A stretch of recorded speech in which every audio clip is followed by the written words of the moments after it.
Estou aqui com meu amigo Ismael Moraes, do blog do Ismael, do Paraná, Curitiba, da República de Curitiba, né? Um representante nobre da República de Curitiba. Ele tem um blog progressista muito famoso, um dos blogs mais tradicionais, antigos, famosos do país, blog do Ismael. Tudo bem, Ismael? Bom dia, Miguel, meu amigo de longa data. Bom dia aos telespectadores. É uma grata satisfação voltar aqui, falar com você e dizer o seguinte, que a República de Curitiba foi uma construção ideológica lá da extrema-direita lavajatista que, na verdade, a gente está implodindo, né, com esse julgamento do Moro, com as denúncias que nós fizemos lá desde o primeiro dia, Miguel. O blog do Ismael mostrou o caráter fascista de extrema-direita do projeto do Moro. E tinha setores de esquerda, inclusive, que se encantavam, porque estava fazendo apreensões, buscas contra alguns diretores da Petrobras, mas eles não enxergavam naquele momento que era um movimento contra o Lula e contra o PT, contra a Dilma, inclusive, né, que isso tudo ajudou a derrubar a Dilma, a ocorrer o golpe de Estado de 2016 e depois, em 2018, com a prisão ilegal do Lula, né, do ex-presidente na época, Lula. Então, tudo isso a gente foi documentando, né? Nós temos lá uma enciclopédia. Após a prisão do Lula, é que alguns setores, principalmente da mídia progressista, do Rio, do eixo Rio-São Paulo, é que se ligaram que era algo muito mais complexo, muito mais pernicioso ao país, ao desenvolvimento do país, que implicava em ataque à indústria nacional, coisas que a gente vem conversando bastante, né, Miguel? Então, assim, a gente tem trabalhado nesse ponto. Então, a República de Curitiba, na verdade, ela vai ser enterrada, ela vai ser encerrada com a cassação do Moro. Eu acredito que teremos um novo momento, né, em termos de política, em termos de judiciário. Muito bem. Você mencionou algum jornalista ou blogueiro do campo progressista que não ouviu o galo cantar antes, né? Mas, modéstia à parte, né? No meu cantinho aqui, eu ouvi o galo cantar. Sim, você é um dos poucos. Você é um dos poucos. Você, inclusive, em vários momentos, você não só apontou o risco da Lava Jato, como também o conluio com a Globo. Lembro muito bem, desde o princípio, você sempre apontava o dedo para a emissora carioca Globo, para os marinhos. Desde o primeiro momento, justiça seja feita. E também eu confesso que eu fiquei muito amargurado aqui, muito amargurado, Ismael, porque eu sou do Rio de Janeiro, eu sou patriota, nacionalista, mas também amo meu estado.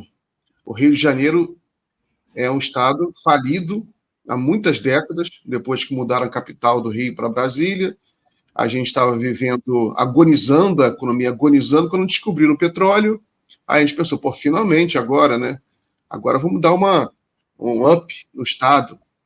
Aí começaram a fazer refinaria, começou a gerar emprego, o estado começou a crescer, todo mundo ficou feliz, finalmente, vamos sair da miséria. Aí veio a Lava Jato. Veio a Lava Jato, destruiu todos os sonhos, tudo. E aí, enfim, a história... Mas não vamos entrar nessa história agora. Eu quero trazer aqui um assunto. Você fez uma exclusiva com o ex-presidente Jair Bolsonaro. Eu vi ontem a primeira parte, vi até que você postou hoje também um furo, que eu vou comentar aqui, que é a coisa do Tarcísio, né, que o Tarcísio vai ser o candidato dele em 2026. Mas aí vou até colocar a fotinha aqui, para a gente olhar aqui. Parabéns aí pela oportunidade. Como é que você conseguiu essa entrevista, Ismael? Olha, Miguel, eu estou em Curitiba, estou em Brasília, justamente para fazer algumas entrevistas, buscar algumas informações de bastidores. E na Câmara dos Deputados, eu encontrei um deputado do Paraná chamado Felipe Barros, que é do PL, Partido Liberal, partido do ex-presidente Bolsonaro, e ele me falou: Ismael, eu estou indo visitar o Bolsonaro, você topa fazer uma entrevista com ele, exclusiva, agora? Eu falei, vamos lá, não acreditei, falei, vou lá. Chegando lá, para minha surpresa, o Bolsonaro não só me atendeu, como concedeu a entrevista. Ele, tudo que eu perguntei, ele respondeu. Então, é o seguinte, eu aproveitei, né, e fiz a entrevista com o Bolsonaro. E o Felipe Barros é um deputado de direita, de Londrina, cidade de Londrina, que tem muitos embates com a esquerda lá.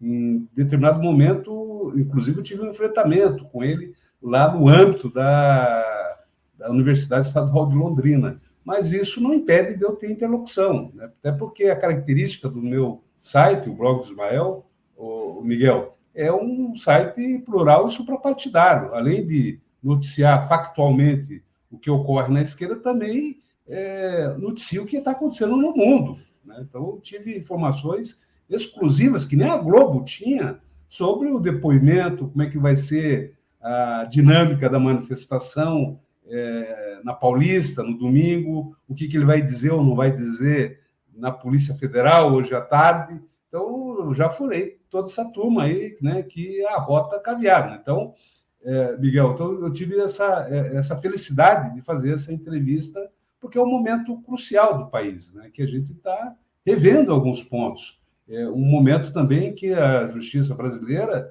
vai começar a julgar os casos, já começou, na verdade, a julgar a tentativa de golpe de Estado. E o Bolsonaro está nesse olho de furacão. A Polícia Federal, as investigações, apontam ele como o planejador disso tudo. E ele o blog do Ismael deu oportunidade para ele, inclusive, negar isso, de dizer que não é bem isso, né?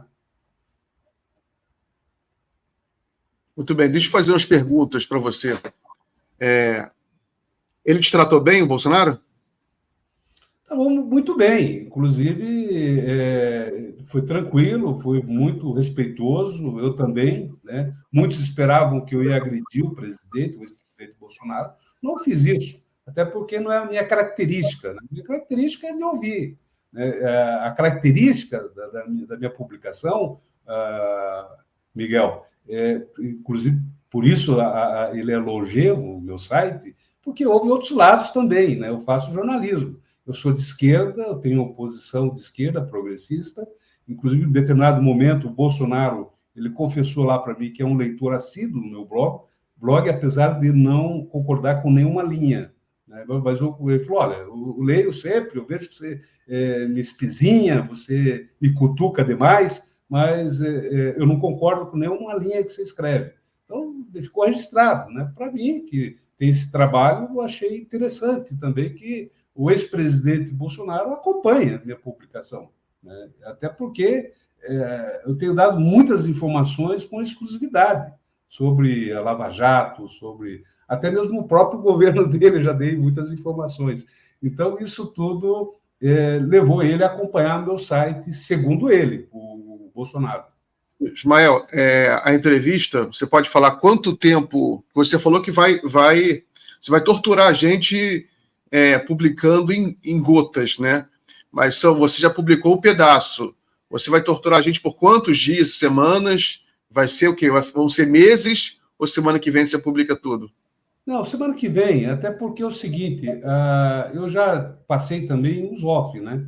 Essa do Tarcísio, que o Tarcísio vai ser o candidato, talvez você vá perguntar sobre isso, não sei se já adianto já.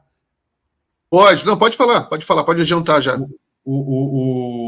Na conversa em off, o próprio Bolsonaro, ele disse para mim ali que o Tarcísio, o governador de São Paulo, Tarcísio de Freitas, será o candidato do grupo, né, da direita, da extrema-direita, à presidência da República nas eleições de 2026. Então, ele já disse que o Tarcísio é o candidato, será o representante dele. Não terá vez o Zema, não terá vez o Ratinho, né, como pensam, ou o Caiado, mesmo que chegou a pensar que poderia ser candidato herdando, né, o legado bolsonarista. Mas o Bolsonaro disse que já escolheu já o Tarcísio. Tanto é que a manifestação da Paulista, no domingo, dia 25, o palanque ele é bem restrito, né? Vão ter lá mais de 100 deputados, segundo o Bolsonaro, vários governadores, senadores, etc. e tal. Mas quem fala, quem tem mandato que vai falar, é somente o Tarcísio. Faz algum sentido, né? Quem vai falar na manifestação de domingo? Já adianto aqui para os teus telespectadores, para a tua audiência, Miguel. Vai falar somente a ex-primeira-dama, Michele Bolsonaro, que vai fazer uma reza de abertura. Na sequência, fala o pastor Silas Malafaia, que assumiu a organização dessa manifestação. E, na sequência, fala o Tarcísio, né? O Tarcísio, governador de São Paulo, que é será o representante do bolsonarismo nas eleições presidenciais de 2026. E, para fechar, será a fala do Bolsonaro, né? O ex-presidente Jair Bolsonaro disse que vai encerrar. Ele me disse que será um discurso de 30 minutos. E eu perguntei, o senhor vai ler o discurso? Ele falou, não, é de improviso mesmo. Então, ele disse que vai usar o tempo para se defender e também para mostrar ao mundo a imagem do que ele está sendo vítima, porque ele alega que é vítima de uma perseguição política do Lula, do governo Lula, e de outros setores que ele não quis nominar. Então, ele deu essas informações para a gente aqui. Então, o evento de domingo vai ocorrer às 3 horas lá do Bolsonaro, e ele disse que escolheu esse horário para aproveitar o fluxo das torcidas, das pessoas que vão aos jogos no domingo.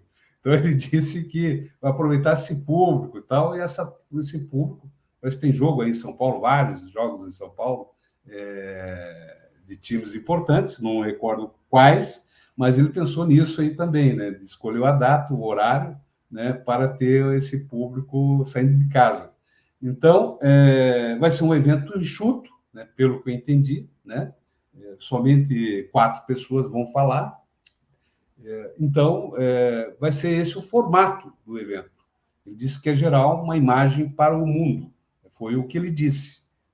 E o Tarcísio, ele frisou para mim que é o candidato em 2026, o candidato para derrotar o Lula. Muito bem.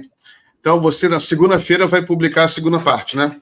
A segunda parte ela tem a ver mais com a questão eleitoral, político-eleitoral, porque a primeira, você viu que é mais da questão processual, porque hoje, o ex-presidente Bolsonaro, hoje, quinta-feira, ele depõe na Polícia Federal de Brasília. Então, ele vai falar, na verdade, ele não vai falar, porque ele me adiantou que vai ficar em silêncio.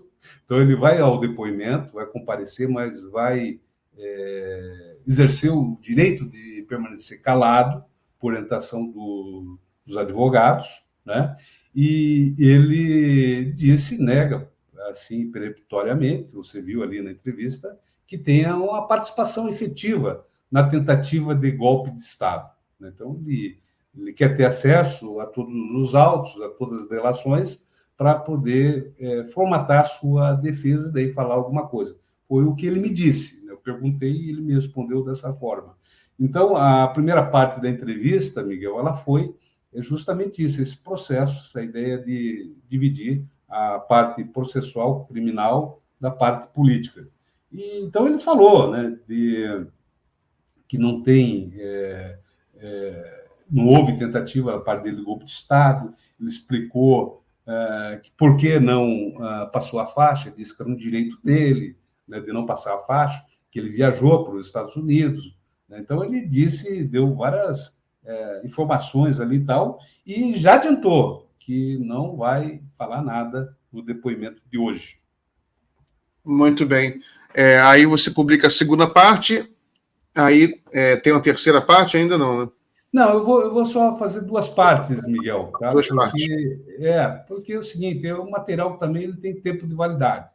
Né? Não adianta, é conjuntural. Daqui a pouco muda tudo. Né? Você sabe como é que é a política, ela é bem dinâmica, né? O cenário político ele pode mudar a qualquer instante. Então, ele tem validade. Então, eu vou publicar na segunda-feira. Eu estou em Brasília ainda. Por falta de tempo mesmo, porque estão na correria. Hoje tenho a posse aqui do Flávio Dino, vou acompanhar aqui, vou no também STF, né? Legal. No STF, no Supremo Tribunal Federal, e vou daqui a pouco a posse do Ricardo Capelli, né, que é lá no Ministério da Indústria e Comércio, que é a pasta dirigida pelo Alckmin. Né? Então, daqui a pouco, vou estar com essa patota aí do Capelli. Maravilha. Não, maravilha. Ele estava nervoso? Você notou que ele estava nervoso ou tranquilo? O cara está na expectativa de ser preso, né? Porque ele tem, veja, não tem como a pessoa ficar muito tranquila, Miguel, porque ele mesmo fala que cogita uma prisão dele. Né? Ele mesmo falou, ele sentiu a vontade de falar, de desabafar, que toda hora ficam falando que ele vai preso, e ele alega que não tem condições processuais para ele ser preso. Então, ele está na defensiva, né? Ele está sendo processado. Quando alguém está processado, alguém fica na defensiva, né? E ele está na defensiva. Quem está na ofensiva é a Polícia Federal, que está investigando, que está abrindo inquérito, né, com o STF autorizando, e também há o risco, né, de ser preso, evidente. Só para terminar, então, ele não mencionou essa história, essa polêmica aí de Israel, Palestina, não mencionou nada disso, não? Sim, ele mencionou em off. Ele falou, ele avalia que é um gol de placa e um gol contra do Lula. É um gol de placa da direita, né, que tem uma bandeira, e ele avalia que o Lula deu um tiraço no pé. Então, é como ele avalia. Ele fala que foi um tiraço. No meu ponto de vista, eu penso diferente.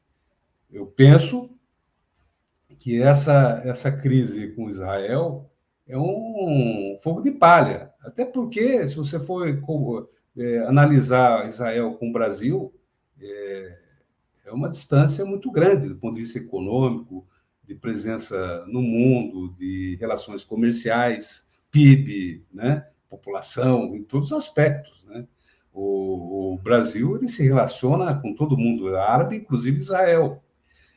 E a comunidade palestina, árabe, no país é superior numericamente. Né? Então, é muito maior. Basta ver São Paulo e Foz do Iguaçu, né, como exemplos, né? Também com participação econômica importante na balança comercial brasileira, que é muito superior ao que é Israel. Então, é um fogo de palha. Se fosse um outro país de uma dimensão maior, em todos os aspectos, nos Estados Unidos, por exemplo, se fosse essa rusga com os Estados Unidos, eu acredito que teria maior consequência. Mas como é um Estado de extrema-direita, que é rechaçado, inclusive no próprio Israel, né, para os judeus, ontem mesmo eu conversei com judeus de Nova York e Berlim, que estão aqui em Brasília, eu topei com eles e conversei, eles não quiseram gravar a entrevista, mas eles me passaram que a preocupação deles é que esse movimento da extrema-direita de Israel, de Netanyahu, possa desencadear movimentos antissemitistas em todo o mundo, inclusive no Brasil. Então, eles temem que uma crise lá de Israel seja exportada com países como o Brasil. Então, é um temor que eles têm, e eles estão fazendo um trabalho de articulação com as forças políticas progressistas nesse sentido, de tomar os cuidados para que não tenhamos um movimento antissemitista no Brasil, que eu acho corretíssimo, né? Concordei, penso de fazer uma abordagem em algum momento sobre isso, né? Mas é isso que está ocorrendo nos bastidores, Miguel, então, sobre isso. Então, se tem a extrema-direita neopentecostal se movimentando para trazer a crise de Israel para dentro do Brasil, há um movimento, inclusive, de judeus, né? De desmontar essa bomba, de desativar essa bomba, né? Isso do extremismo, do antissemitismo. Muito bem dito. Eu também pensei em escrever uma coisa sobre isso, porque tem um perigo, concordo com esses judeus aí, porque o problema é a extrema-direita no Brasil, que você vê que ela quer provocar um antissemitismo por oportunismo político também, porque aí ela pode apontar o dedo para a esquerda, olha, a esquerda é antissemita, Tanto que nas redes já estão fazendo isso. Ah, não, ó, o Lula é nazista. Publicando fotinha, até o Gaia, Gustavo Gaia, publicou a foto do Lula com o símbolo nazista, vestido com a roupa do Hamas. Eles querem provocar, e é perigoso isso, né? Porque o antissemitismo, o Brasil não tem tradição antissemita. A gente vê bolsões, assim, a gente vê algumas expressões antissemitas, mas é uma coisa assim, mais de rede social, o pessoal nem sabe o que está falando, é grave, mas não é uma coisa assim profunda, enraizada culturalmente no povo brasileiro, não vejo isso, mas a gente tem que neutralizar isso, tem razão. Ismael, então, mais alguma coisa que você queira desabafar aqui com a gente sobre essa entrevista aí? Eu só tenho a agradecer a você, Miguel, pelo espaço, pela generosidade, toda vez que tem assunto importante, você tem me convidado para falar sobre isso, para trocar ideias sobre o que está acontecendo no Brasil, nos bastidores, e eu tenho só a agradecer a parceria, né, que você tem feito aqui com o blog do Ismael. Então, portanto, muito obrigado, sucesso, vida longa, e parabéns pelo seu trabalho. Maravilha, Ismael. Parabéns para você também. Forte abraço, boa estadia para você aí em Brasília. Manda um abraço aí para todo mundo de Brasília e a gente se vê em breve. Abraço. Abraço, obrigado.